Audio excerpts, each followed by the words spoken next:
قصة قصيرة بعنوان تمساح يطرق باب منزل ويهاجم صاحبه في ولاية فلوريدا. الحكاية دي بدأت مع مواطن أمريكي اسمه هولينج سورس، عمره 56 سنة، من أمريكا. الشخص ده بيقول: كنت قاعد في البيت بتفرج على التلفزيون والمكان في منتهى الهدوء. فجأة سمعت صوت حاجة تقيلة خبطت في الباب الرئيسي للمنزل. اتخضيت وجريت بسرعة أفتح الباب وأشوف إيه اللي بيحصل بالظبط. ربما يكون حرامي بيحاول يقتحم المنزل. ما كنتش اتوقع ابدا ان اللي ورا الباب تمساح ضخم جدا طوله 3 متر. وساعتها من كتر الخوف كنت وقعت على ظهري وهجم عليا بسرعة شديدة وعضني في رجلي. فضلت اصرخ بصوت عالي والجيران جم في وقتها، والتمساح كان استخبى جوه البيت ومحدش قدر يهوب ناحيته ابدا. نقلوني للمستشفى والحكومة بعتت صياد فورا علشان يصطاد التمساح ويقتله.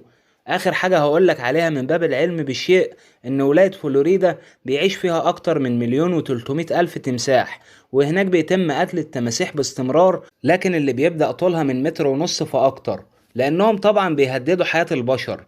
لو عجبك الفيديو شجعني باشتراك ولايك وشارك المحتوى علشان القناة تكبر بيكم. سلام.